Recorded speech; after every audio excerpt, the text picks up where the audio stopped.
Hello and welcome to the Footy Philosophy Podcast. I'm Kevin, joined by Brendan as always. Keeping up with the kits, you are rocking Madrid.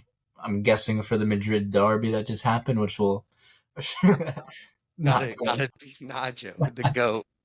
which we will assuredly get into in just a sec. Today I've got my boy I wish Shearer. I wish it was like Bex or something, just because that's cocky as hell. Yeah, no, just a class kit. Speaking of old class players, there is no other place to start here today than the passing of Franz Beckenbauer, a you know class German center back who changed the game in a lot of ways. And like you were mentioning to me a few nights ago, he sort of built Bayern on his own. Yeah, it's kind of incredible his story. I there's a guy on Twitter and TikTok, and he's pretty prominent. I watch his video. He's very informative. He's German based. So he focuses on Bundesliga normally, but he was talking about how Franz Beckenbauer was being recruited by the number one side in Munich at the time because that's where he was from. And then something happened and he turned it down and he signed with Bayern, who were in the second division, and he won the three-peat there of the European Cup before it turned into the Champions League. And so he had kind of built that. And then after building Bayern into the powerhouse they are today, or starting that build, let's say, um, he went to New York, played for the Cosmos with Pele, and then he went back to Germany and won a Bundesliga. I want to say it was with Hamburg, but I'm definitely wrong. I'll look it up real quick. But yeah, just one of the only I think he might be the only defender to win two Ballon d'Oros. I was right. It was Hamburg. Um, the only defender to win two Ballon d'Oros. Whether we want to say someone like Sergio Ramos or something deserved it, that's neither here nor there in this conversation. That's just me being biased. But just arguably one of the best center backs of all time. One of the best. He wasn't even a center back actually. He was a sweeper. Like we don't even play with those anymore. Yeah, Um, just class. I never watched them. I've seen clips.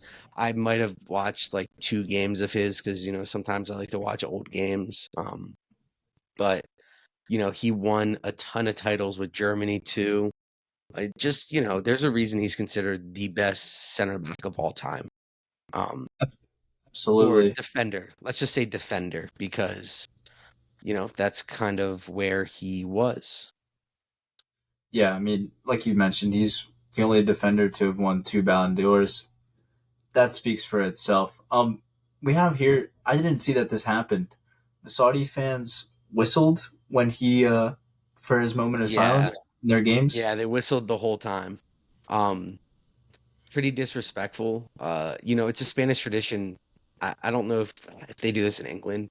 It kind of seems like they don't, but in Spain, like if Osasuna comes to play us at the Bernabeu and someone like a prominent figure at their club died, like we do a moment of silence, and it's more like a minute of silence where all the guys sit around around the circle, the halfway line, and they just all stand together in silence. And there's a certain song that plays every single time.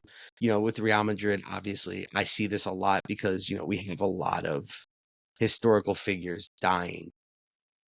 Like because we have so much history. You know, Di Stefano died, historical figure. Hento died. More recently, Hento died. Um, and like if there's a tragic event, they'll do it. If a legend of the game dies, they'll do it. Um, it's kind of just a Spanish tradition, and the Saudis pay all this money to have the Spanish teams come there, and then they don't respect their traditions. It's kind of fucked up when you think about it. I'm not Muslim.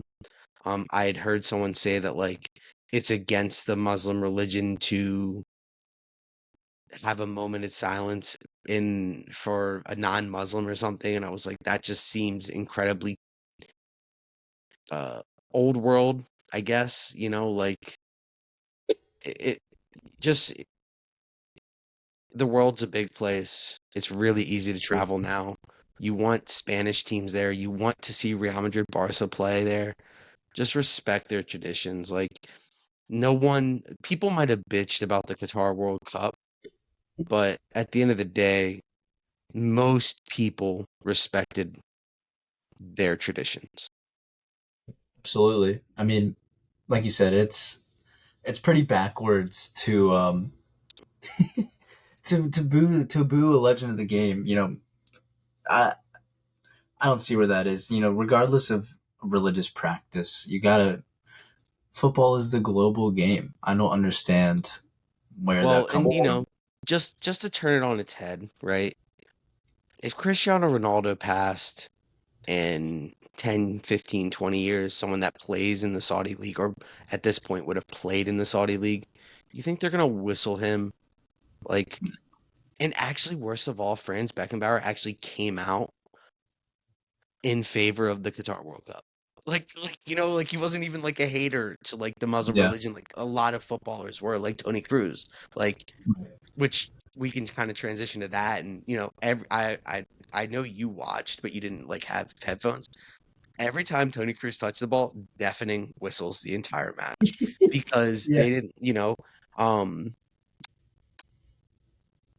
he commented on Gabby Vega's post when he moved. This is embarrassing for you. Um, he openly talks about how he just doesn't agree. He stopped playing for the German national team. I think partially, he doesn't, Tony Cruz doesn't really care about football that much.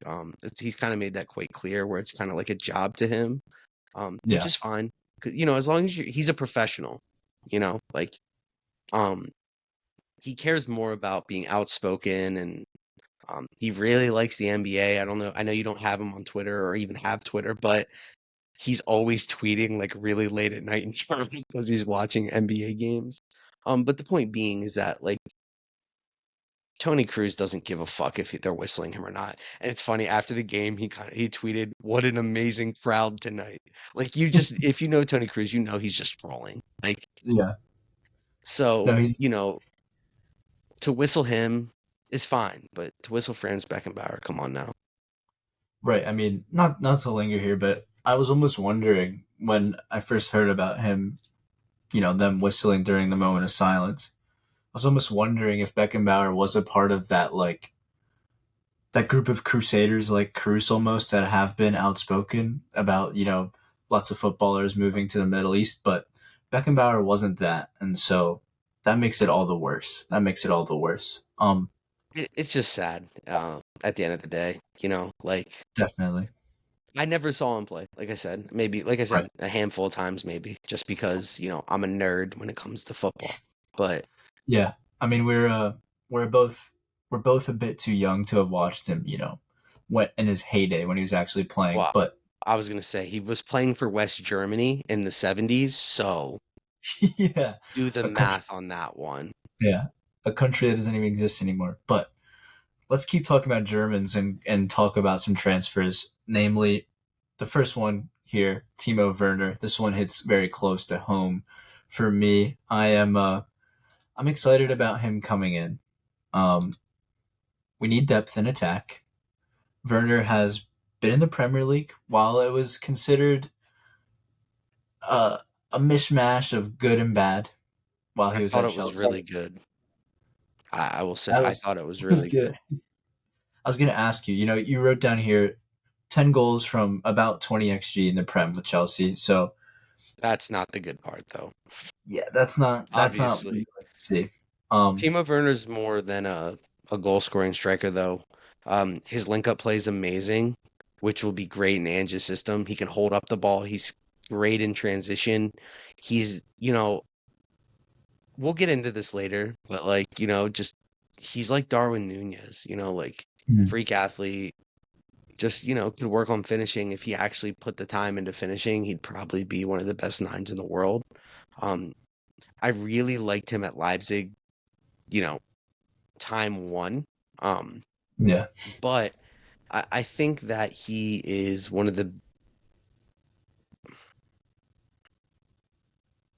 I think he's one of the best off-ball movers in the world. And opens up space for a lot of people, especially someone like Heung-min Son, who is someone who is going to really benefit from someone like Timo Werner. And you didn't mention it, it's a loan with a 17 million release clause, and that's pennies to Spurs.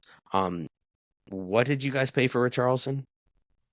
It was it was definitely 50? over 50. I think it was 60. Okay, yeah. Kev, quick question. Who would you rather have, Timo Werner or Richarlison? Honestly.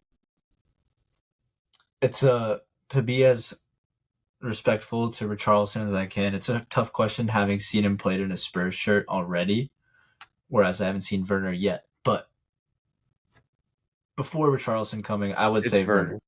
It's Yeah, Werner. Okay. I would say And Werner. you're getting him for 43 million less. It's an easy buy unless he absolutely tanks. That's the only way Right. it doesn't happen.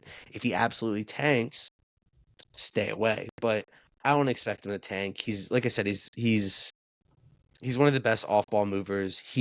I mean, I think if you ask some defenders like, what do you think of Timo Werner? I think they would all say he's really tough to defend because he makes his movements aren't linear.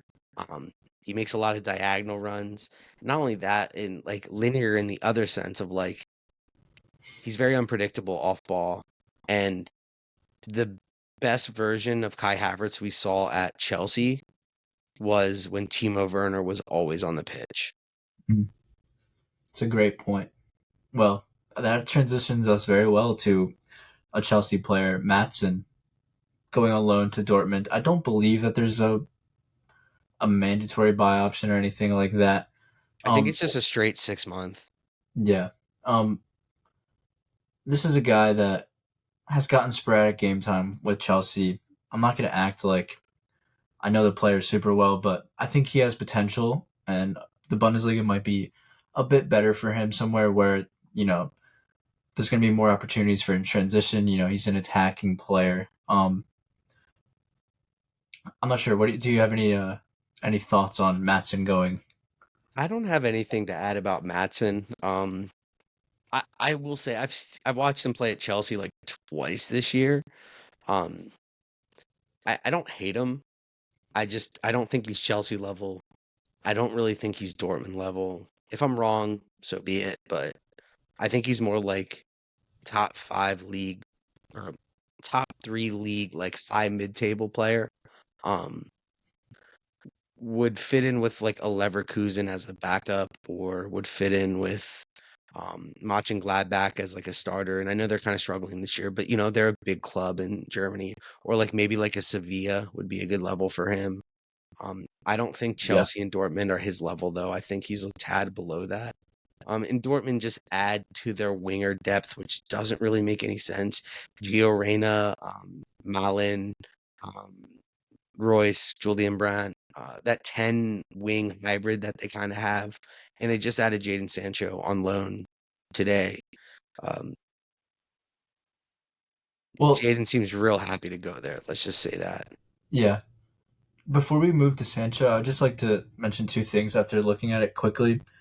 Matson is sort of like a ball day type of player. So he's gonna start at left back, but not really play left back, if you know what I mean. Like he's just gonna bomb forward. So he adds a bit of a tactical niche to Dortmund that I don't think they really have right now. Um, He's going to play left back there. That's the plan. I believe so. He was a big Oh, part of okay. That makes yeah, a lot of sense. He was playing on the wing for Chelsea. I thought it was kind of weird because I'm like, this yeah, guy's not really a winger. Okay, yeah, if he's gonna play left back, then I really don't have a problem with it. I know they were trying to add a left back, so that makes a lot of sense actually. yeah, I didn't even know he filled in there. I'm not gonna sit here and lie and be like, I know this guy so well. right, Um, but if he's 21, he's got room to go, and if left back's the move for him, I actually I understand it. Let's just put it yeah. that way. He's he's one of these players nowadays where it's like we've mentioned this briefly. It's like it's hard to find talking about a guy like Havertz. It's hard to find their real position on the pitch with all of these the positionalism play, which is turning out to be quite a big theme on this podcast. But yeah, like you As said, it should be, because it's been so prominent. We Yeah. wouldn't be doing our due diligence if we weren't talking about it.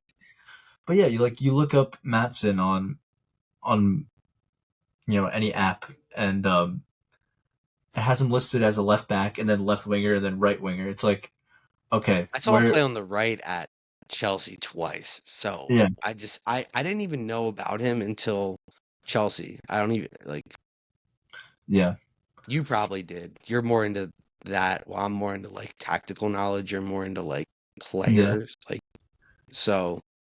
It's the Um, FM. yeah, I know. But Sancho, thoughts Yes. there? Um, I'm happy just to see him go to a place where people like him. Like Ten Hag clearly does not like the guy, and I'm happy to see him, you know, get more playing time because he's a good player. Like, let's not act like he's not. He tore up the Bundesliga a few years ago. He had double-digit goals and assists. I think 2019. Try Um, saving probably twice. yeah. So this is a guy that, He was wanted by everyone. Let's just put it that way. and he just became a victim of the United toxicity. I'm not sure if there's a buy option. There probably isn't, There's considering definitely not. the wages. It's only costing Dortmund 4 million to get him in, though. That's a great. Why not? Why not? How could you say no to that? You're getting a, I don't want to call world class because world class talent. That's a good way of putting it. A Yeah, world class talent for 4 million. I mean, what is this? 2005? Come on now, that's easy. yeah, yeah. Oh, let's keep flying Keep on. it pushing. Yeah. Spurs signed Radu Dragusin. I'm also not going to act like I know a lot about this guy, but being a Spurs fan, I have found out he can play left back and right back. So this is a versatility signing for us. He's been playing at the center of a back three for Genoa. Genoa. Genoa, I think is how it's Genoa. said. Yeah. Like I'm Genoa not. salami. That's why I know my Italian roots. I still can't say Salernitana or whatever the heck it is, but I can say Genoa, so we'll Yeah. keep it. I don't know like a whole other tactics. I'm not sure if he pushes up, the pitch in the center of the back three or whatnot. But we're happy to see him come in, and it's much needed depth for us. For a Only good 20. price too. Yeah. Like that's the most important thing. This is yet another former Juventus player coming in, and it's we've had this weird situation with a guy named Fabio Paratici who was like our sporting director, football director, and then got in trouble with FIFA or UEFA or something. But like he's still working with us from afar.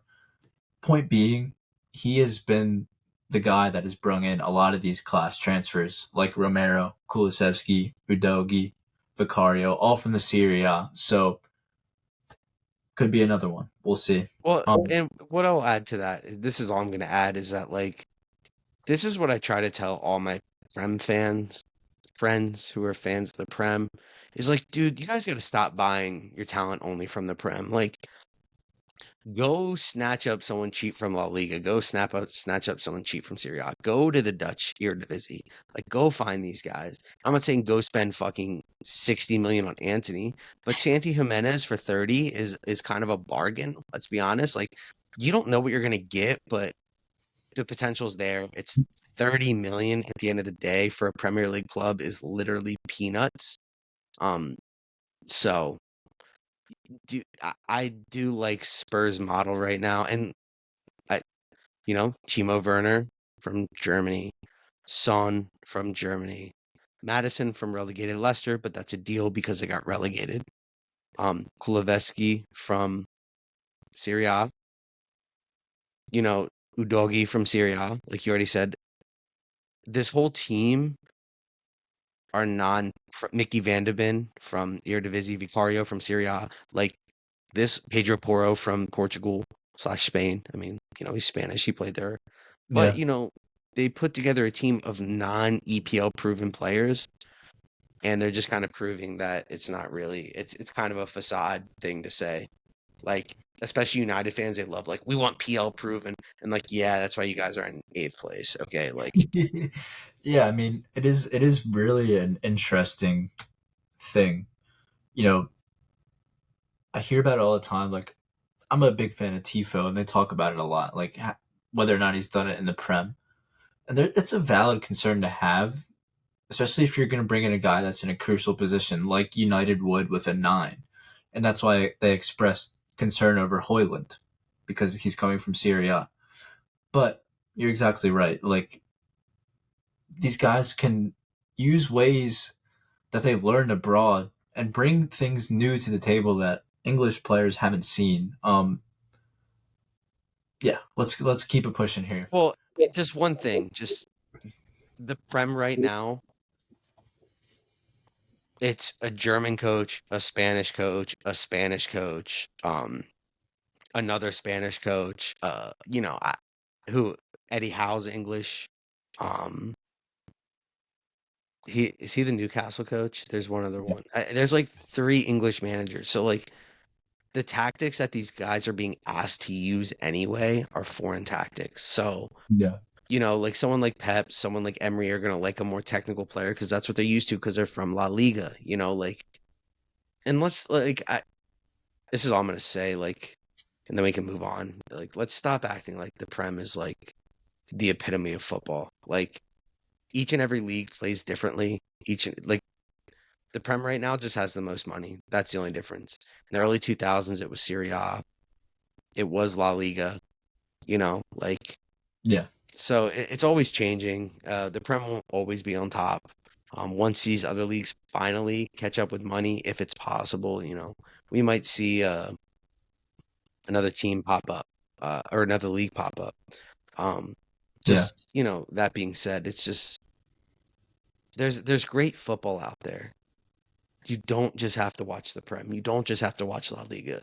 Over the past couple years, I've enjoyed watching the Bundesliga so much, and Yeah, it's helped my tactical knowledge. It's helped everything I know about football because it's just different than the way of thinking that I was taught. yeah. And that's all I wanted to say on that is, like expand your knowledge. Sure thing. Yeah, I would say that the Premier League has relied upon foreign imports for the most part. All their best players are foreign. Yeah. Moving on to a very different transfer here. Bonnucci goes to Fenerbahce. The Turkish league continues to get some of these, older guys, sort of like MLS style. But I don't know. What do you have? Do you have any thoughts on this? I thought this guy was on the edge of retirement. His contract got terminated by Union Berlin because he was that fucking bad. Um, so I'm not expecting big things from Bonucci at this point in his career. Yeah. Um, That's all. Fenerbahce will get some jersey sales, and He'll be good there. yeah, Like he probably still wants to compete in Europe, which is why you go there. sure, yeah. Instead of going to Saudi, which we'll talk about in just a second. Brighton signed Valentin Barco, who is one of the most exciting non-European talents in the world right now. A left back. He's 19, I believe. There's not a whole lot to say here other than he will go to Brighton, he will impress, and he'll be sold to Chelsea for like 115 million. I think I think that's about it. But no, it's cool to see Brighton sort of step up in terms of like who they're signing. This is a very well-known wonder kid. This isn't what we attribute to Brighton in terms of like them unearthing a wonder kid. This is them going out and grabbing it, and so we're already seeing like them playing in Europa sort of add to their pull, which is cool. Um, I don't know much on the kid. I'm not gonna lie. I've never seen him. Like I said, I say it to you all the time. I was like, I should really start watching South American football a little bit more. yeah, Um, but it's cool to see Brighton have that kind of pool. Now it's going to be up to them to see if they can actually nourish the kid. We see a lot of big clubs fail, and a lot of these younger guys have gotten smart. Like these younger kids have gotten smarter. They're not going right for the big club. They take that small step, and then They kind of decide later. They kind of prove themselves. Bellingham had every English club wanting him. He went to Dortmund, which is not a small step. It's a very big step, but Holland went to Dortmund first. Yep. Not everyone has to be Endrick, Vinicius, and Rodrigo and go right to Real Madrid. Yeah. So, but water always finds its level. So, Yes, if he's sir. good enough, he'll get a shot.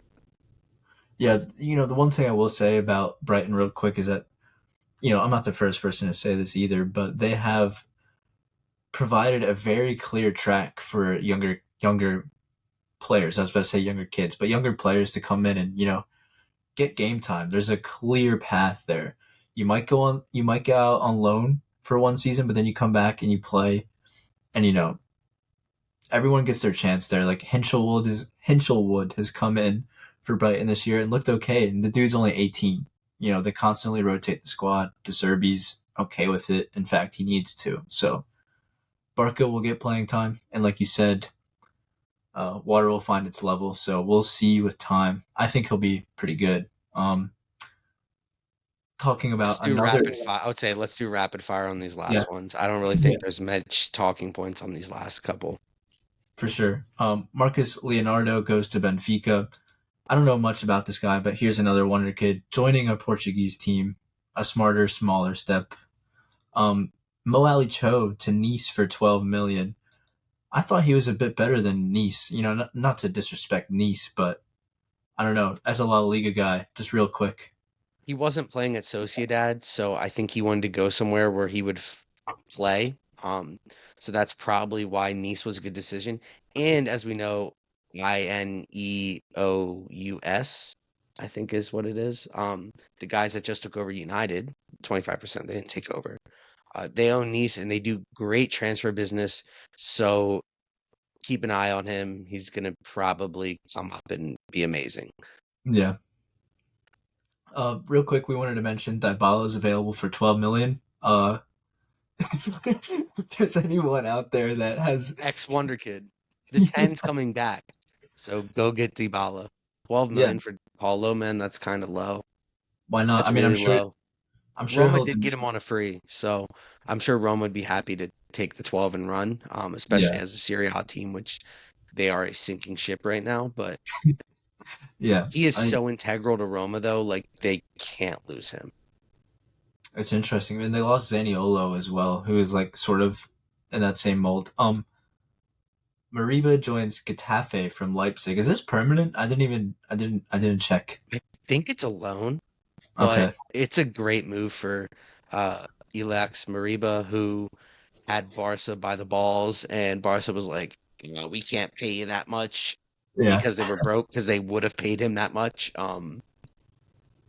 And Barca looks like they made a good decision. So, Why do you say it looks like they made a good decision? You're not a because he fan? hasn't done anything at Leipzig. That's Yeah. it. Like, I hate to say it, but like you're a kid, like respect the hierarchy a little bit, like Gavi has, like Yeah. just take your paydays, like you'll get paid one day. You know what I'm saying? Like that day doesn't have to be today. If you're Yeah. good enough, you know, have faith in yourself. Absolutely. Um Tayon Buchanan, a Canadian fullback, goes from Bruges to enter Ex Syracuse player. ex Syracuse University. Yeah, half the Canadian national team has played at Syracuse. Nice. It's Isn't that nice kind of to see cool? that. That's kind of cool, Yeah. right? You don't hear too much about American universities producing European talent. That actually is really cool. So Um, some actually Kate's school played Syracuse and in a preseason game, and that was an ass whooping. So they had yeah, just won a national championship, which we talked about. They went on tour over the summer and they played a bunch of the academies all over Europe and beat up on quite a few. So, Syracuse has top talent. And we see that. And Buchanan, who is a winger usually plays right wing for um, Canada. And I'm pretty sure he played right wing for Club Brugge. They're bringing him as a Denzel Dumfries potential replacement who might be looking up to bigger and better things. Dumfries is a little, I don't want to say a little too good for Inter because obviously Inter's probably his level. but the guy probably wants to get paid, and you're not going to get paid Yeah. in Serie A. And there's not really a lot of good right backs in the world. I'd probably say he's probably a top five, top 10 right back, and he's not really playing for. I I think I disagree. I know he He had a wrecked great World Cup. he wrecked the United States when we played them, when we played the Netherlands. I will admit that. But in the UCL final, I thought he had kind of a stinker, and I also think he's a bit one dimensional. Agreed. Like, anyways, What fullbacks aren't today. But yeah, that's true. I think a lot of big clubs would like a Denzel Dumfries in their ranks. Let's just put it that way. I'm not saying Yeah, Spurs. I'm not saying Real Madrid. Um, but Atletico Madrid, like I'm not yeah. saying I personally I think Atletico is a step up from Inter. Right now for Marcus sure. Llorente is kind of playing that role. I mean, Inter's top of the table. Like they made Yeah, a UCL. It's crazy that we talk about Inter like this. They made a UCL final. They are top of Serie A. They're probably going to win Serie A this year, and we're talking like they are a mid-table club. It just kind of, it's not really like Serie A is in a really bad spot right now. Talent-wise, it's in a really bad spot. Team-wise, um, it's not really a place to be right now. You'd much rather be in the Bundesliga. Like imagine like Dortmund would probably love a Denzel Dumfries, right? yeah, yeah, Um, and I think outside of Italy, you probably get a little bit more recognition playing for Dortmund than Inter at this point. The only people on Inter that actually get recognition are Latoro and Barella. yeah. It is a weird situation we live in because they've had a resurgence these last few years. After Mourinho, they obviously took a dip. Um, Not to linger, but and we still talk It's about them. weird. It's a weird spot, like where we're at. Like it's kind of like we talk about the two big Prem clubs, the two big Spanish clubs, and the big German club and PSG, and that's it. Like that's kind of Yeah, like considered the cream of the crop right now. Um, and then you have the bracket below that, which I think Inter's in, but I think also Atletico and Dortmund are in that same bracket, you know? So it's kind yeah, of it's a weird place, and neither you nor I mean any disrespect to Inter, and yeah. No, this isn't. It's just the reality of the situation right now. And like a club like Man United, just let's just put them out there. Like right now, they have bigger pull than Inter, and that I think that's what it is. I think it's more of a pull thing than it is than anything else like that. Like I think Denzel Dumfries wants to be wanted. I think that's kind of what it yeah, is. I think he probably feels like he's one of the better in his position in the world, and he wants to be paid like one of the best in his position in the world. yeah, And that I think that's completely fair. The problem is the clubs that he'd probably want to go to all kind of have right backs. yeah. Like Except, Newcastle would be a great level, but they have Kieran Trippier. yeah. Moving on. Just talking about a We were great. like, this is going to be a quick one. We're 30 minutes in and still haven't gotten to any games. This is what happens every single time. So, Yeah, but hey, we're talking about the reason I'm laughing is Eric Dyer to Bayern. yeah, He's going for 3 million, 4 mil, and 3 mil. There yeah, you go. I knew it was something in that range. yeah. I'm glad he gets to go link up with Harry Kane. And just real quick, all of us Spurs fan remember when we were playing Chelsea under Mourinho in the Carabao Cup. Dyer goes and leaves the pitch to go take a poop, comes back later, scores a winning penalty against Chelsea, and dedicates the Man of the Match award to the toilet. So that's the type of player Bayern are getting. All I want to say on the topic is Yeah, what is Bayern doing?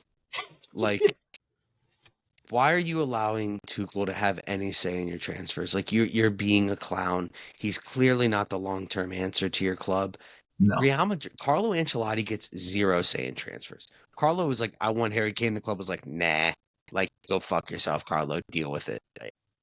This is a guy they just signed to a new contract. So, like the intention was there. Like, it's just you're just, I doubt he's going to get paid a lot, but he's going to be someone that it's going to be really hard to move off the books. And I don't know. That's all I want to say. It's just a really bad move for them. Bayern is not even his level at all. It's weird. It's And weird. Bayern's in a weird place right now anyway with like so they fire Nagelsmann, they bring in Tuchel, but then the whole board gets changed. Like if your board's getting changed, why would you fire Nagelsmann for Tuchel? Like it just doesn't make a lot of sense. They did it on a whim too. Then they go get Yeah. smoked by City. And if Nagelsmann was there, they at least had a chance. Like we might even be seeing like we might have seen like Bayern UCL chance. Like they inadvertently helped give City the treble. So I personally believe that Bayern had a better chance of being City than we did last year, That's what it seemed like. and they got Yeah, smoked. they got thrashed. I think Pep wanted a bit of revenge over Tuchel. Um, Probably Tuchel's a dickhead, so yeah, probably had something to fuck do that with it. guy. I don't like Antonio Conte anymore, and I'm still pissed at Tuchel's interactions with Conte. We just want to talk about a few injuries real quick. Trent has a torn Yeah, ligament in his knee right now. He'll be out for a while. And that means Liverpool are going to play Connor Bradley at right back. At least they did in the EFL Cup. It's not a good look for them for a team that's looking to compete for the title. I don't think it's as bad of a loss as it's made out to be. Because and this is hot take here. Clip it for TikTok. Um, Trent losing Trent isn't as bad as it's gonna be, and I might be made to seem like a clown from saying this. I said it to my Liverpool fan. Since he's been inverted this season, it's not like Trent is out of this world defensively. Liverpool fans being my mentions, I don't really care. All I gotta say is that Vinicius Jr. goal in the final was Trent's lack of defending, and Trent single-handedly lost you the final because he just allowed Vinicius just to walk in and get a tap in. That's neither here nor there. But Trent isn't there to defend. He's there to invert this year. They're essentially running a back three Yeah, because no Robertson and Joe Gomez is running there. You can look at the heat maps, go follow Mark Statspot. Me and Kevin here, we share that information. We could pull it up right now and I could show you Trent's heat maps, right? He's yeah, very inverted. I'm not saying that they need to switch to a back three, but if they found someone, I'm not saying who it is. I don't know who it is. That's Klopp's to decide. But if Klopp wants to keep the system the same way, all he would really need to do is find someone that can play a DLP in midfield. fair enough. I see where you're coming from. I see where you're coming from. And they might even have it with a guy like Gravenberch. They might, or you let Gravenberch play the McAllister role, and then you kind of let McAllister play that DLP role a little more. Yeah, If you know what I mean? yeah, Yeah, I it's do. all about balance, and again, positionalism, right? Like Yeah, versus relationism. Like it's filling an area, and that's what Klopp used to be a relationist. I think he's kind of turned into a positionalist. yeah. It's a that's a very nuanced discussion. Um, I agree. I think back to like the earlier Liverpool teams when he was. Are you talking about those teams or when he was in the Bundesliga? I'm talking about his early Liverpool, and you can go in Early Bundesliga Liverpool. because it was the gegenpressing, Yeah, and there wasn't really much structure to it. It was all just kind of pressing sequences, which yeah, made it more relationist in a way. So that's what I'm talking about. I mean, if you've watched Klopp early Liverpool days and you've watched Klopp at Dortmund, you know exactly what I'm talking about. yeah. No, no, I do, I do. I wasn't saying you, I was saying more so if someone's listening, Yeah, they or the don't do people as that are much. listening, not if someone's listening. Yeah, they don't do as much counter pressing as they used to. I'm trying to think. It's tougher in today's game to teach, I think. Yeah, um, I think they have the players to do it though if they really wanted to. I mean, Xabi Alonso's whole team is a gegenpressing. They're a right. very they're a very good mix of positionalism versus relationism. Like they have a lot of freedom in the final third, but there's a structure there. Yeah, absolutely. I just the thing with Liverpool, we we're really lingering. The thing with Liverpool is Yeah. like in terms of that pressing like an opponent's back line, Salah's not going to do it. Whereas Mane and Firmino used to. You know what I mean? And Salah used to more than he would now. Yeah. I've been on record to multiple Liverpool fans that they should have let Salah go. And kept Mane or just, For no, just cleared out like the front line and kept the Gagan pressing because with Salah there you can't. Klopp is the thing is, and this is all I'm going to say on the topic. Then we can move on unless you want to say yeah. something. Yeah. Klopp has literally changed his entire system for two players. He doesn't gegenpress anymore because of Mo Salah, and he's inverted Trent to keep Trent happy. That's Yeah. all he's done. It's And true. he's completely, and it's working, so there's not a problem with that. But I will say, it usually works for a year, and then someone catches on, and then you kind of get your ass whooped. Yeah. AKA City, like the last 50 fucking years, who reinvent the wheel every year and then Yeah. get their ass kicked in the Champions League most years. So, no, but seriously, when Pep went simpler, he won a Champions League. Yeah. No, it's true. It is true. Um, I was trying to find a clever way to transition, but we just also wanted to mention that Boniface has been injured. Obviously, was going to go to AFCON anyways. So it's sad to see. I'm not sure like what the status of his injury is, but that's sad It's to a see couple for months. Nigeria. They said like 4 to 5 months, I think. So he's So pretty that's much out till the end of the season. yeah, that's very sad to see for Nigeria's AFCON chances, and it's also Except for sad the for like fact that they're fucking loaded at the nine position already. So yeah. I go look at their squad if you want right now. You could do it real quick. Let me do it. They could field a team of like 5 nines, and that's like I always say like because I coached Yeah. when I coached it was like okay, how do I optimize my best 11 players? There is no way Nigeria can optimize their best 11 players Holy because shit, you're five right. of them are nines. You're right. Oshimen, Boniface. I'm trying to think who else is Nigerian. They're all like, Well, Ademola oh, Lookman is Iheanacho. Iheanacho's good too. gift Um, or man is very good. That is that is pretty crazy. they're the only. Apparently, Nigeria is the only country in the world producing nines because nobody else is. They have Odion and Gallo too. Wow. They're a good squad, actually. Even without Boniface, they should still make some noise. Their midfield, what do they have? Like four midfielders on their list. I Yeah, saw their squad list and I was like, this is crazy. They have no midfielders listed here. they have Wilfred and Didi. Yes, big championship, bro. That's still crazy to me. He's not a Frank championship level Onyeka player. is Frank Onyeka is okay, but besides that, oh Joe Aribo, he's decent. To nobody's other than Ndidi. Nah, Joe Aribo is decent. Shout You out got to run Southampton. like a 4-1-5 and just let the guys go. Just Yeah. let the boys cook. I'm sure Boniface probably like played on the wing or something for them with his Yeah. pace. Yeah. I don't know. I don't watch AFCON. I probably should, but Well, in a tournament like AFCON, you can also be a little bit more vibesy and run a national guy teams like are always a little bit more vibesy. You have to yeah, be. yeah. Um Moving on. I was trying to find another clever transition, but there was none there. Players are open to leaving Saudi Arabia. We obviously see Jordan Henderson wishing to leave Al Etifak. Supposedly, wives are not happy, and the climate is also unbearable.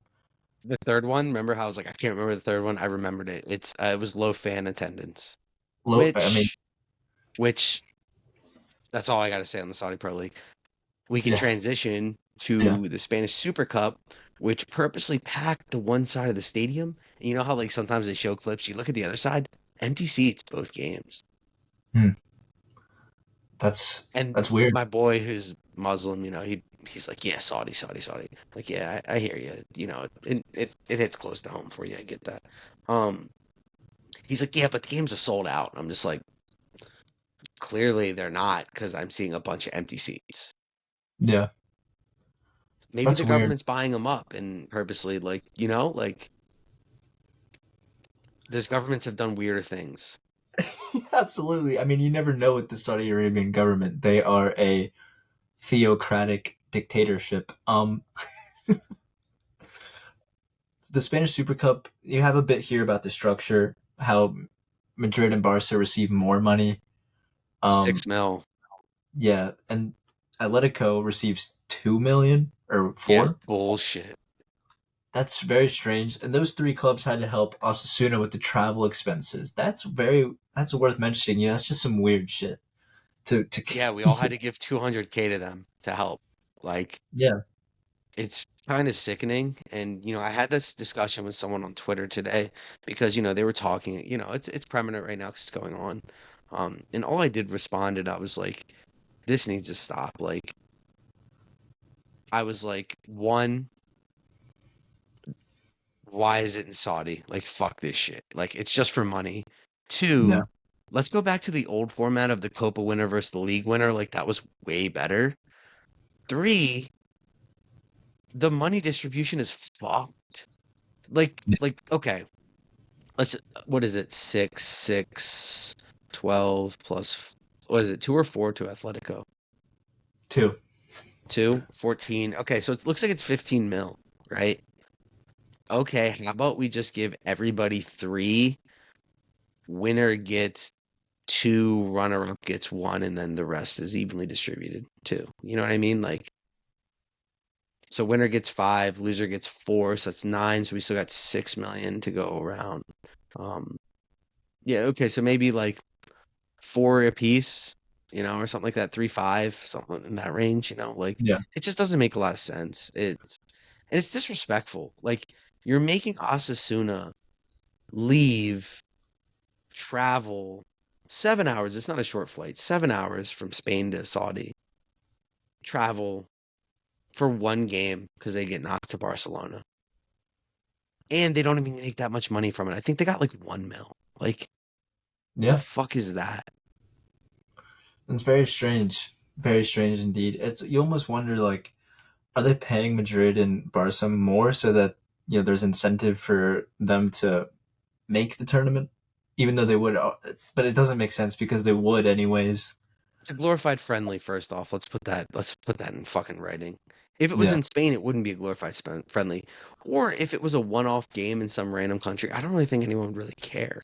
But it's the fact that it's a little mini tournament in Saudi and the fans aren't really that great. Like, at least in the preseason tour when Real Madrid play, at least the fans are fucking awesome, right? Like, yeah, and I'm not saying the environment was shit, but it wasn't. It feels kind of preppy in a way, if you know what I mean. Like, it, I, you watched the game, but I'm sure you didn't see the environment. But it felt kind of preppy to me.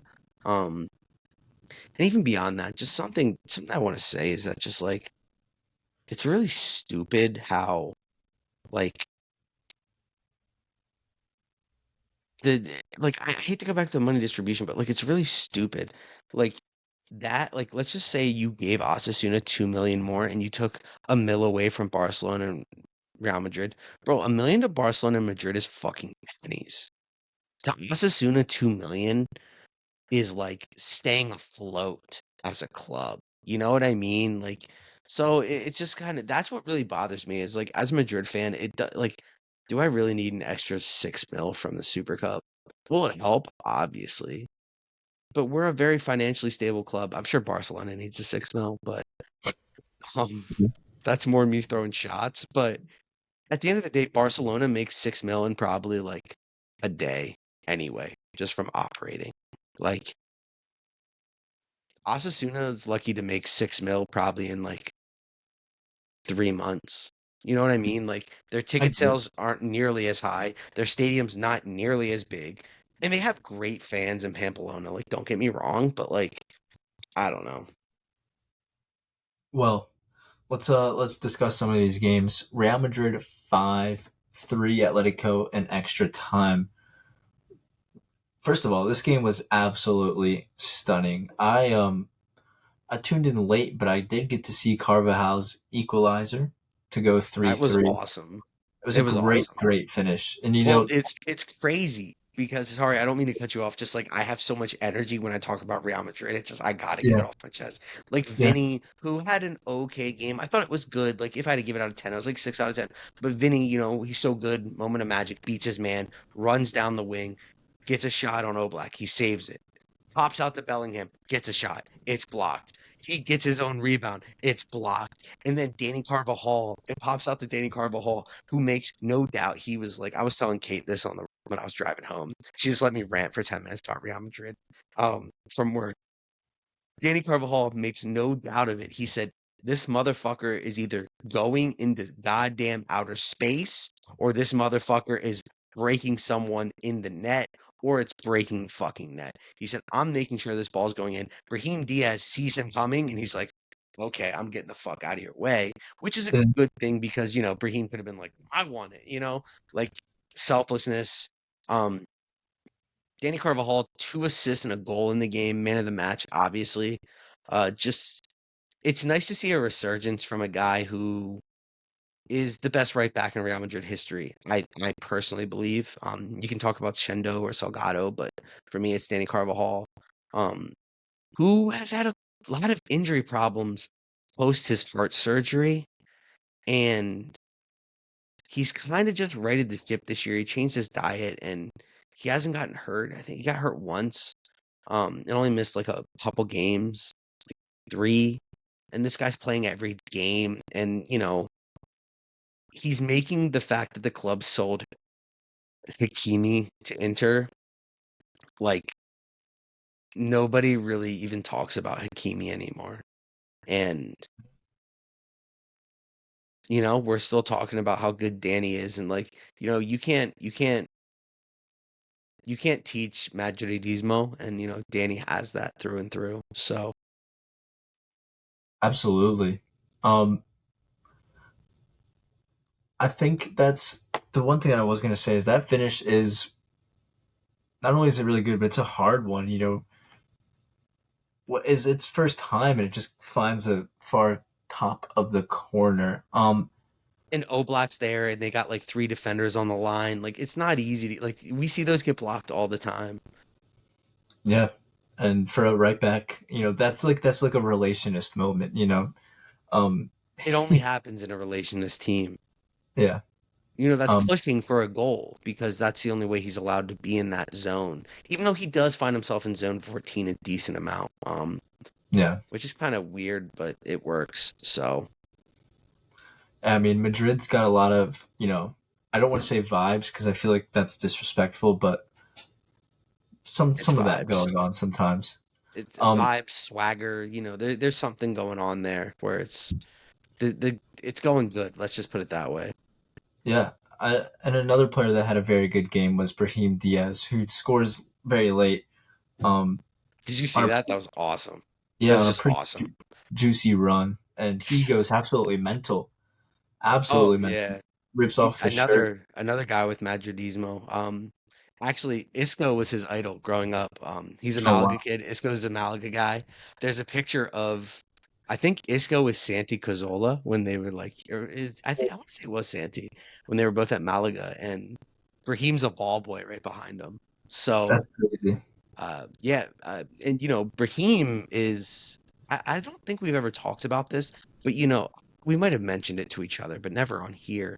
He was a part of that golden gen of uh 10/wingers they had in the City Academy with Brahim, Phil, and Jaden Sancho. And Brahim was said to be the best of the 3.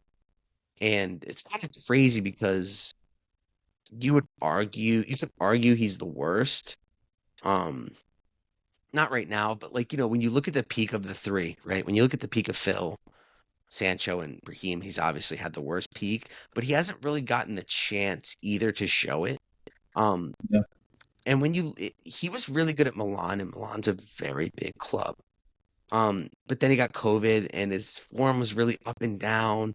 And Pioli was doing weird things tactically. Like, I don't know if you ever saw, but like he was starting Zlatan and Giroud. And like sometimes they were outside the box and they were like crossing. And like Brahim's the only one in the box. And like Brahim is 5 foot nothing. Like, 90 Yeah. pounds soaking wet.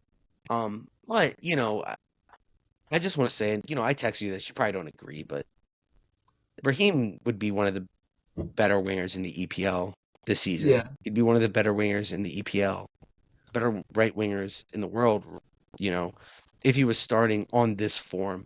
And I think this is the best version we've seen of Brahim.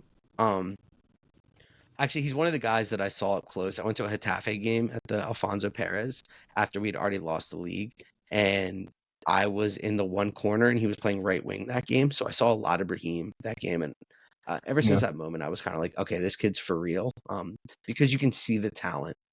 And so, all that being said, I just think that Brahim really deserves some flowers. And there's some Madrid fans that are calling for him to be a starter over Vinicius or Rodrigo. They don't really care. So Wow. yeah, he's been that good this season, and he really links up well with Bellingham, like really well. Yeah. And it's kind of nice because he's there aren't many actual tens out there. There's more now because they're coming back, but he's like a pure 10, and but like he's got the athletic ability to play on the wing too. Um, Yeah. and that finish was not easy, by the way. Like I know it was an open net, but like that's not an easy finish. You got two guys on your back, and you're at a really tough angle. And he's Yeah. very two-footed, which is good too. Um, Yeah. but yeah, Abs- Brahim Diaz just, he's deserved all the credit he's gotten this season. Sorry, I'm laughing. I checked the doc real quick, and I was reminded that this game seemed like a bit of a clusterfuck. To It keep it was. to keep it real. It was kind of like a prem game. The ref kind of played it like a prem game. Yeah. Um. Well, real quick, if I could be anecdotal, I like to manage Madrid a lot at the beginning of the new FM games, and Brahim Diaz is always a guy that's out on loan, and so I feel like he's kind of on the fringes at Madrid, and he comes back, and he always gets like 7 goals and 10 assists in a season. And then I'm like, I don't know what to do with this guy because I don't have space for him. So like as a Madrid fan, has Brahim always been on the fringes? Is he finally finding his footing in the club? Um, what's the long term for Brahim? So for me, he was never on the fringes. Um, like I said, I've been a fan. Uh, and to quote Pep when they lost him, Pep was like, "It's really, really this one hurts. Like this Yeah, losing Brahim hurts." But the minutes weren't there for him, so he left. Like he left for Madrid though. Like that's kind of weird. Um, because the minutes are going to be at Madrid, right? But he goes to Milan, which is a very big club, and he kind of plays through CDK getting bought. Um, he was kind of there to be like a filler on the wings and in the middle, and he's kind of just was always a starter. Um, and one of the things I really like about Brahim is that he's a protagonist. Like he's always trying to receive the ball through the lines and run at people. He doesn't hide. Um, which is huge for a guy in his position. But I think I think right now, when you're creating a depth chart of Madrid, he's got to be, and even adding Endrick in there and maybe a nine who comes in the summer. I think you have to, keep him around, and I think it's going to be tough with Artie Goulair too, which we'll get to. Um, yeah, but I don't think he should be on the fringes. Let's just put it that way. I think fair enough. he's making a statement right now to say like, but a big club might come sniffing around soon, and that might tempt him. Yeah, I very well could. If he's not a certified starter, and now he's showing that he can be just about anywhere. I personally don't have like any further comments on this Madrid game, so I'll leave the floor to you if you want to say anything else. Obviously, this means y'all will play Barcelona in the final, but yeah, Yeah, it was kind of nice to see Carlos' comments after the game. There's nothing to celebrate today. The title's played on Sunday. And just the fight on this team, they never give up. We concede in like the 70th minute, but then we score in like the 85th, and and then I don't know about you, but was there any ever doubt that we were gonna win in extra time? Because there wasn't in my mind, even if we went to pens. Like, I guess as, a Real Madrid fan, I never think we're gonna lose, but there's always that, the spirit of Juanito that gets talked about in that Yeah, realm. So, though I think this game could we could, I think we could actually talk about this game for hours. Um, and another thing I just want to say is that like Vinicius was good, not great. Rodrigo was good, not great. Bellingham was good, not great. But we still put up 5 goals without our three main men up front doing much. Um, so that's a good sign for the team. That's a good sign in general for any team. When you can put up a 5 spot, and this Atletico team is still really good. No matter what yeah, anybody says, I know they're in fifth, but they're still. I think they're going to make a lot of noise in UCL this year. Um, just my hunch, just because I like them as a unit. They need to fix their defensive woes, but anytime there's a derby, it's never going to be easy. And Madrid, they live to fight another day for all the trophies, and the Super Cup is now on Sunday, which will be against Barcelona, who beat Osasuna 2-0. And honestly, I don't really think there's much in the Osasuna game, Barcelona game, to even really talk about. Um, But yeah, oh, we should probably mention before we even get there. Kepa versus Lunin, just who knows what Carlo's gonna do there. Kepa makes a huge mistake, which gives up the third goal, which we didn't even talk yeah, about. yeah. Um, That's what I was laughing at earlier. I remember like I was at work watching it with Cody, and we had a chance to like watch, and we are like, "What the fuck just happened, bro?" It was yeah, such a it was a silly error. it was shocking. And that's kind of been the problem with Kepa this year is that like he's just not a good decision maker at all when it comes to like claiming any sort of, you know, cross. He always tries to punch and it doesn't Yeah, work.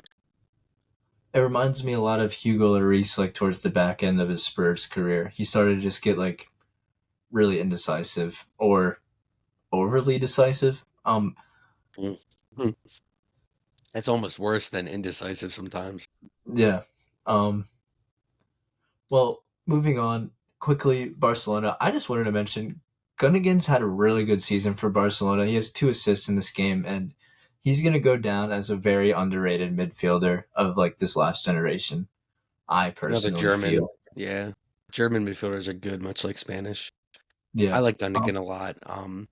I don't think he's as good as he was with City, but City also had a fair. lot more structure. So Yeah.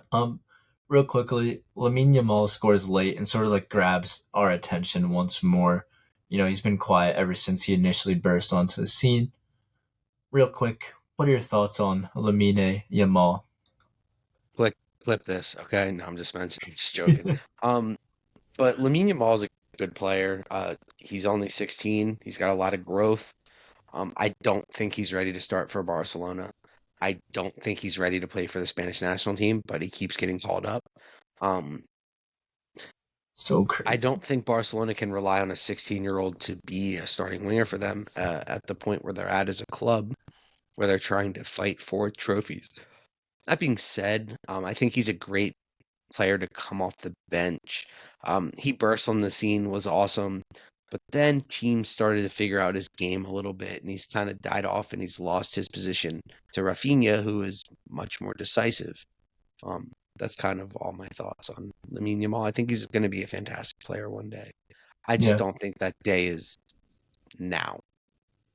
Well, I yeah, think he's a good player. I think he's a serviceable player. I think he's a squad player. And he's only 16 though. Like that's like it's if crazy. you're balling at 16, like that's not normal. It's So, absolutely not normal. And you want to make sure you don't juice the kid out. You know what I mean? Like it's very strange.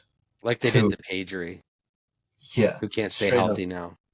Yeah, and you pray that you hope that Pedri can stay healthy and really live up Even to his I hope potential one day. for like Yeah, the footballing uh lover in me hopes. Absolutely. Well, another, EFL Cup. yeah, just straight to it. Middlesbrough 1, Chelsea nil. Wow. Yeah, Chelsea cannot perform like even with their XG whatsoever. They post 2.5 XG. I'm rounding up. I don't care. bro, Um, that field tilt is insane. 85% in Chelsea's favor. They dominated the ball pretty much 71%. Chelsea are turning the ball over high, which we've talked about before. I believe with a different team though. I think it was Barca. It was the game Barca lost to Girona. I love these graphics. Mark Stats Bomb. Yeah. Bot. 14 high turnovers, two leading to shots. A lot of them are in like those ones. Who was playing right back? For That's Chelsea, bad. Yeah. let's look real quick. Filling up this Did you see time that though. area right on the right back? It's bad. Yeah. It was Four Malo Gusto. turnovers. It was Malo Sad, man. Gusto, who probably wasn't even really operating like a right back, let's be honest. That was probably Di Sassi or Diassi or whatever you say his name. It was so Thiago Silva was right sided center back this game, Mm. which is really weird because normally he's left side. I think I checked the heat map on Mark Stats Bomb. I'm pretty sure I saw him on the right side more so. Who Di Disassi? Sassi, yeah. That's probably true. I can Um pull it up real quick. the one thing that I would like to mention here, obviously this is a two-legged affair, so it doesn't mean Chelsea are completely embarrassed yet. But Hayden Hackney from Middlesbrough, learning under a coach like Michael Carrick, he's a young English midfielder, can play pretty much. Okay, Disassi was on the right. I gotta get a better app here. You just got to go to Twitter. It's the Yeah. only place that can be trusted. Um, but yeah, Hayden Hackney's one to keep your eye on. That's all I want to say. He scores the goal for Middlesbrough. Good for him. That's big. They still got to Yeah, go to Stamford Bridge and at least get a point. yeah, It's doable, but truth definitely is. is, we want to see. The FA wants to see. Every fan wants to see Chelsea versus Liverpool. We all know it. They know it. You might not, but any anybody who money's involved, that's what they want. There's a Yeah, no, reason they didn't match up in the semifinal. true. I'm not saying it's rigged, but it definitely was tweaked a little bit. They didn't want that. It's a very interesting starting lineup from Poch. Palmer looked like he Yeah. was playing up top, which like I'm not completely opposed to, but kind of like reminiscing about when KDB would play the false nine with Sterling and Madueke, playing as inside forwards. But I don't know. Poch has got to figure it out. I don't know. We talked about this On at work. paper, yeah, on paper, Palmer was playing the nine, but when you look at the possession chart, like I should have never stopped sharing my screen. I'll share it again just so you can see. But like, look at this right here. They have no Yeah, box presence.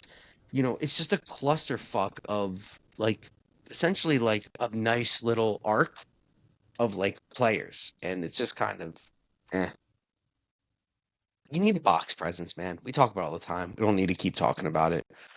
Oh, sure, men, but you know, yeah. No, if they had a guy like him, they'd probably be out of this world, to be honest. it would be. Let's move on real quick to the Fulham 1-2 Liverpool. Liverpool just dominated Fulham. Yeah. But the one thing I did want to say is Fulham scoring keeps them in the tie. And if they have a slight chance heading back to Craven Cottage, ever so slightly. Moving on to the FA Cup, we get our first Tyneside derby in 8 years with Sunderland and Newcastle. Unfortunately, it wasn't much of a game. Newcastle win 3-0, but yeah, this It's is this great is to awesome see. for football. It's This just is good to awesome. see. Yeah, you want to see this. It's at the Stadium of Light, So it's at Sunderland. They were absolutely charged up for this game. It was rocking. The other thing I wanted to mention is Jack Clark, ineffective against the Premier League defense. He's been a guy that people have been talking about as someone that could make the jump, and now, not so sure. Yeah, and I don't really have much to add to any of that, but it's always good to see a derby at any time. It doesn't matter what level or who it is, because there's fans of both clubs that care very deeply about it. Moving on, your Spurs win 1-0 on Burnley without Yeah. Son. I forgot this was even in the docket. Yeah, without Son, I'm not sure who's going to finish our chances. I wrote Werner in parentheses, maybe. Richarlison, he had like that very, very mini hot streak, but I don't think he can continue it. And it takes an absolute wonder goal from Pedro Porro to put us through. The game was relatively even. Burnley had some. They missed a few sitters. They could have easily won the match. I don't know. I look I look at this and we get drawn with Man City now. I don't know if we can win the trophy. Not with showings like this. That's really all about I have to say.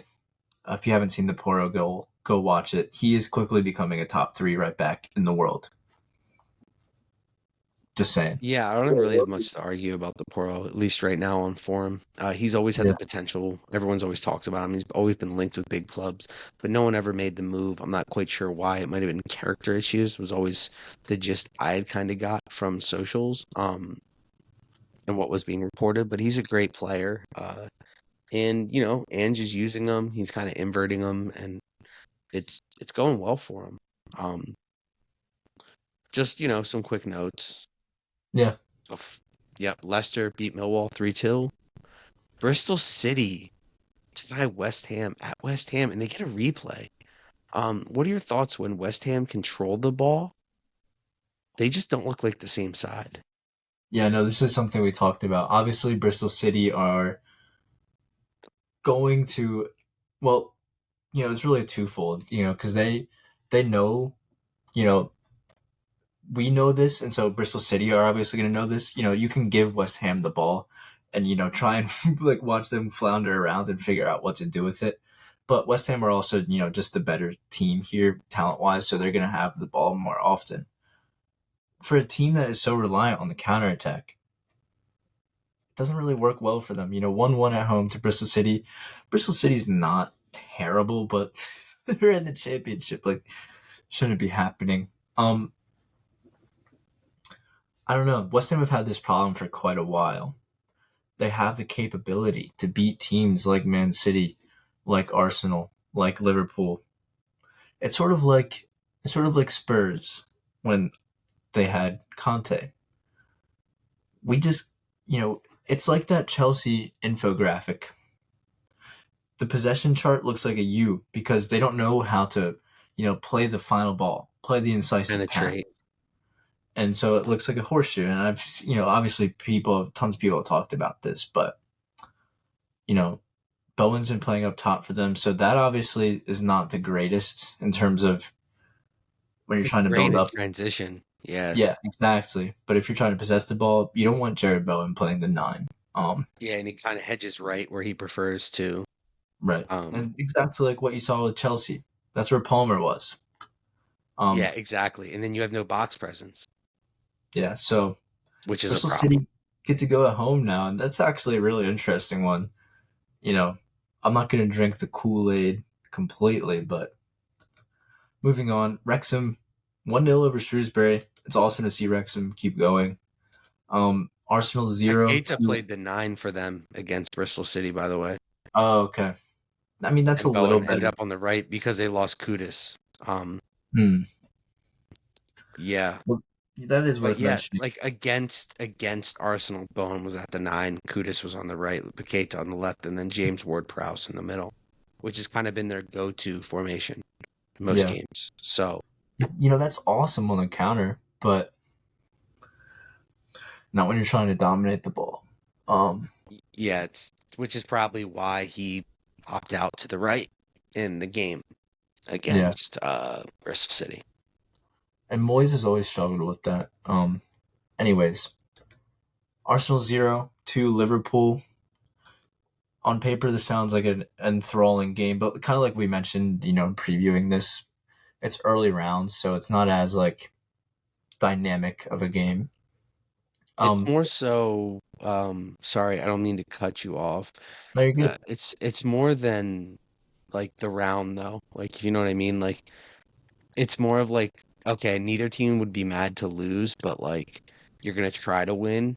Um, and just, try to work out some kinks. Like Arsenal was a better XT, XG team, by a decent margin, about one more in each category. They were better in the field tilt. And when you look at the defensive action height, Liverpool kind of sat pretty deep at 36.3. That's really low for them. Um, but Arsenal continued to struggle in front of net, having one goal with over 6 xG in their past couple games. Um, and That's a crazy. Ramsdale gets the start, which is weird too, I thought. That's just the classic English Cup goalie thing, man. Yeah, but like he's talked about like competition and stuff like that, so it was just weird to me. Like the truth Fair. is, if I was playing Liverpool, I don't care what round it is, I don't care what it is. If the game counts, I'm playing my number one. Yeah. No, I get it. I get it. I mean, Arteta's been weird with keepers this entire season. It's like Hmm. he feels bad for Ramsdale in a way, and I guess it makes sense. But I don't know. Do you want to talk about Darwin at all? Yeah, I I see. do. I do want to touch at Darwin. I know I Yeah, put some notes in here. yeah, He gets a lot of slack and he really doesn't deserve it, in my opinion. Fantastic player. His off-ball movement is crazy. His I don't know if you saw, bro, but like he literally just made one move, cut in, and then hit a curler and just missed. And you're just like you're a good fucking player if you can do that. Like I yeah, couldn't go out there and do that. There are professionals that couldn't go out there and do that. And he's just so athletic. And if he could just work on becoming a semi-consistent finisher, or like if he became a consistent finisher, bro, he'd be the best nine in the world. I have no doubt about that. Because his off-ball movement's amazing. He maneuvers so well inside and outside of the box. Like he just creates space for himself, and he sees the field so well, and he's so athletic. yeah. He's always been a guy that it seems like every time I watch Liverpool, he hits the post or something like that. He's a nearly kind of guy. Yeah. If a lot of these chances were converted, we would be talking about him much differently. So I think that's a positive, sort of take on Darwin that I can agree with. He's like Ibrahimovic in a So way, but he's also, frustrating, bro. yeah, he's obviously much more athletic. Oh, I don't want to say much more athletic than Ibrahimovic, but in terms of I think he's speed, definitely more athletic than Ibrahimovic, but probably not much. yeah. Um, City, we just want to say KDB is back. They scored 5 goals against Huddersfield, no On a problem. 1.5 xG. Yeah, that's crazy. And that's also a reminder of how good a lot of those guys in City are. I've been a person that's criticized City. Um, I still don't think it's necessarily their league to lose, but we'll save that for another time. Yeah. Just Just looking some ahead, interesting fixtures, yeah, yeah, in the FA Cup. looking ahead, Spurs and City get each other in the round of 32. Chelsea and Villa as well, and Blackburn Wrexham is an interesting tie. Blackburn's obviously a historical club. Um, and Wrexham looking to make some of their own history, climbing up the English pyramid. That'll be one I'll keep my eyes on. Um, Copa del Rey, Yeah, just Lugo. let's just quick fire these. The Yeah, only one I'd probably want to talk on is just, um, just make a point about a certain player on Real Madrid. That's all. sure thing. Yeah, Arda Güler debut. Yes. Yes. Artigu Blair debut. He really looks the player. Carlos seemed to give him a lot of confidence. Apparently, he chose us because he wanted to play, and that was something we offered him to play in the first team. And, he looks like someone that can be an eight. He looked really comfortable on the ball, and I really liked how he like demanded the ball and kind of generaled the midfield. Kind of seems like a metronome in there. And I can't wait to see more from him. Um, Yeah. and Real Madrid win that game 3-1. So not much there. How does, just real quick, how does he fit into the team long term? Obviously, they have like Who the fuck he's knows? he's the fifth guy in such a strong young core of center mids. He's the Well, fifth guy. and I don't know if he's a center mid, like he can play the right wing, he can play the 10, and he seemed, from what I saw, he seemed to have all the abilities to play the 8. So, um, Yeah, that being said, I'm not sure where he fits. I'm not sure where Take Kubo fits, if he fits at all. I, but some years ago you weren't sure how Vinicius fits or Rodrigo fits or Rainier Jesus fits. And as we've mentioned on this podcast a number of times, water will find its level, and if he's good enough, he'll make it at the club. yeah. A Real lot of it's quick. about timing, though. Like a lot of it's about timing. So, Yeah, for like sure. Vinny got really lucky with timing. Like Cristiano just left, and Hazard couldn't stay healthy. Yeah, that's true. It reminds me of Tom Brady in the NFL getting his lucky break. Anyways, Villarreal were knocked out by Unionistas. I'm not sure which Yeah, division they're in, but that is worth mentioning. We love a good cup set. At Villarreal's expense, I'm not sure. I have a soft spot for them, but they suck this year, so it's not yeah, really surprising. Let's just put it that way. And the yellow stadium lost submarine. power for a little while. Yeah, and they had to finish the match later, and they had to finish the match by Monday before the draw because the way that the Spanish do the draw, um it's not random. It's what's the word I'm looking for? They do it by like pots, kind of like how like Yeah, UCL does it their group stage by pots. So if yeah, Villarreal were there, they would have been in a different pot than if Unionistas were in a pot. So they had to finish the game, and Unionistas came out on top, which you like to see. And in a local derby in the Canary Islands, Tenerife beat Las Palmas 2-0. Um, Not as long since they've played each other since Las Palmas got promoted this year in Tenerife in the second division, so they played last season, but still local derby doesn't happen as often. It was definitely bumping. yeah. You love to see it. Um, Yeah, Looking ahead to the Copa round of 16, we get some interesting ties. some Atletico great, Madrid, yeah, Real Madrid once again. And Barcelona get Unionistas. rigged. Any other ties you would like to mention there, or if you want to talk about the rigged nature? Well, as I mentioned to you before, we got two Basque derbies with Athletic Bilbao and Alaves and Osasuna and Real Sociedad. Bilbao, obviously in Bilbao, and then Alaves a little south of that. Then you have Osasuna and Pamplona where they do the running of the bulls and Real Sociedad in the most beautiful place I've ever been in my life, San Sebastian. Um, Other than that, if Rayo were at home against Girona, that one could be interesting.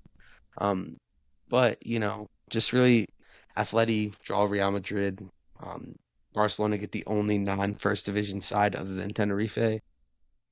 Are we really surprised that the team that got caught paying refs for a number of years gets the third division side or fourth or whatever tier they're in, and then their biggest rival gets to play another rival at that rival's home? I mean, I don't when you believe put in it that way, conspiracy theories, but when you put it that way, it makes a lot of sense. I will I'm let sure it was the luck of the draw. I'm sure it was. I will let the audience decide what they think. Moving on, we had lots of cups, Coppa Italia as well. Too Um, much going on. Let's just put it that way. there's been a lot going on, and AFCON's about to start, which I'm not sure about you, but I'd like to cover at least a little bit of. I'd like to follow it. Let's just put it that way. Yeah. Anyways, Fiorentina knock out Bologna on pens. This was an even game from what I saw, and I was just wondering, was the Bologna form a mirage? I don't know. Fiorentina are Was actually really Bologna at home or were they away from home? Fiorentina was at home. That's why Bologna's away form is terrible. They have like one win away from home, like 1-6-3. Makes sense. Speaking of derbies, we get another derby. Lazio 1-0 It's nice Roma. to get these derbies in the cup games because there's Yeah, a little bit more on the line than a league game. for It's like sure. win and move on, and lose and go home. So, having a Rome derby, having a Canary Islands derby, having the Sunderland Newcastle derby, like it's cool to see. Yeah, yeah, no, for sure. And Roma were not too good. Lazio were definitely the better team, and Roma get two late red cards. I was just looking at the lineup. You have Lukaku and Dybala up top. Imagine seeing that like 4 or 5 years ago.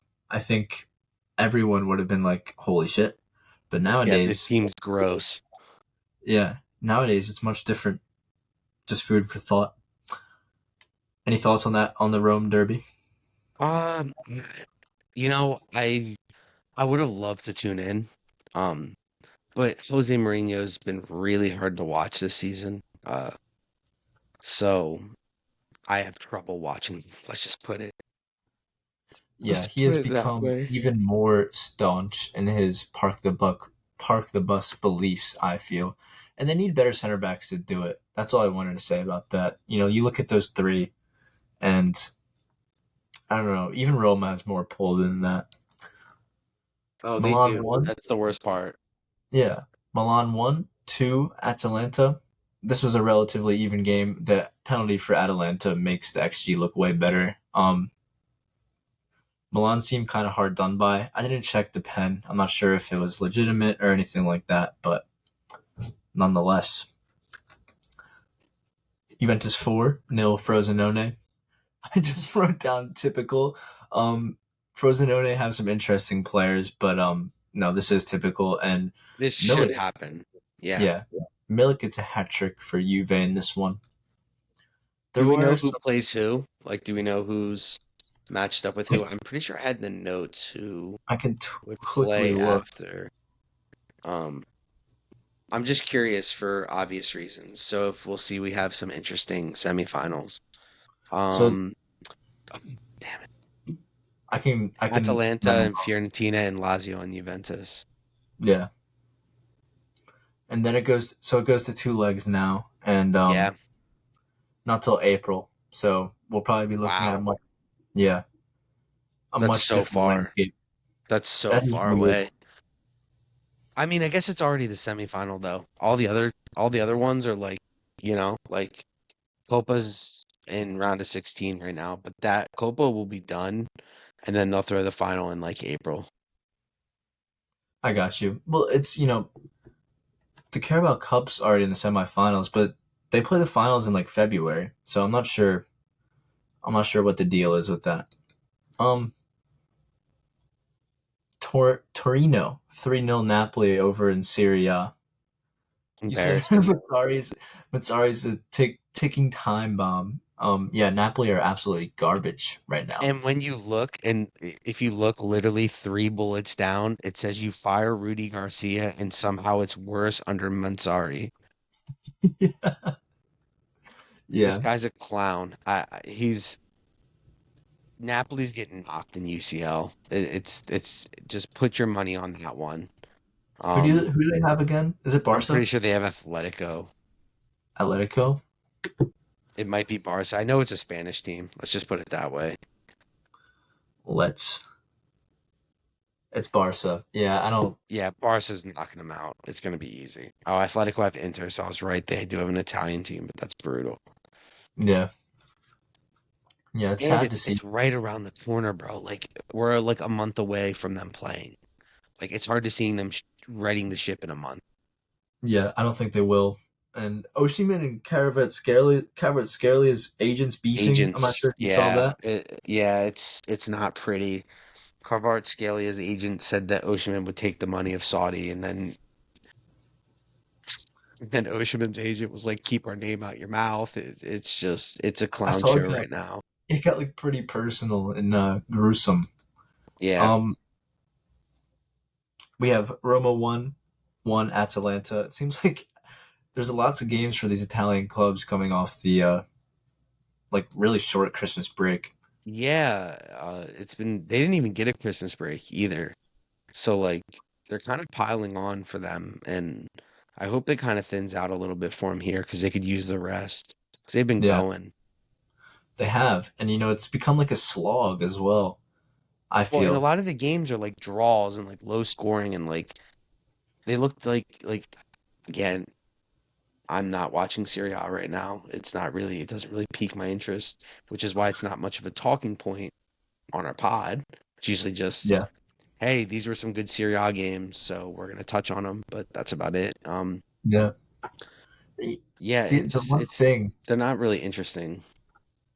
is Serie A for us is on Paramount Plus, which is something we don't like really go to at all. So I only in use terms it of for the Champions League. Like I pay six yeah, ninety nine a month to watch this Champions League. yeah. So we only go on it like sporadically, like the group stage period and then the knockout stage period. So in this gap now, it's like the Serie A should be preoccupying us with the Paramount Plus, but they're not. Anyways, um, I'm on ESPN Plus, bro. Like yeah, I get my Bundesliga, my La Liga, and that's all I need, man. Then the yeah, EPL, if I got I use my friend's Peacock, and I only tune into that when there's an interesting game. But like it makes it really easy because like Saturday, Sunday morning, Saturday morning at 9, I know there's gonna be at least one good German game on. At three yeah, o'clock, I know there's gonna be a good Spanish game on Saturday and Sunday. Like just makes it easy. I don't really. And the Italian clubs, they usually have a 6:45 game. Their times are weird. Like I don't know. yeah. It seems like they're not. It's sort of. Yeah, I've mentioned this before, but like the way that college football is heading, TV deals mean a lot, and it means a lot with football as well. With this football, our football. All I want Yeah, to say is it seems like the real Serie football. A is dropping the ball when it comes to these TV deals, and they need to be trying a bit harder. That about wraps it up for us. Yeah, I don't think I have anything else to add. And Austin just invited me to a party, so it seems like it's probably club time now. We're gonna go clubbing, and Yeah, we hope y'all enjoyed this one that went longer, but I had a great longer than time. we wanted, but Yeah, time flies when you're having a good time. Like just corny as yeah, fuck for no reason. yeah. But no, it was a good one. That was my TikTok timer to post the TikToks. That's what that was. Nice. So, Well, y'all have a great day. It was good talking to you, BJ. I'll talk to yes, you in about we will. 30 seconds. Yeah, probably less.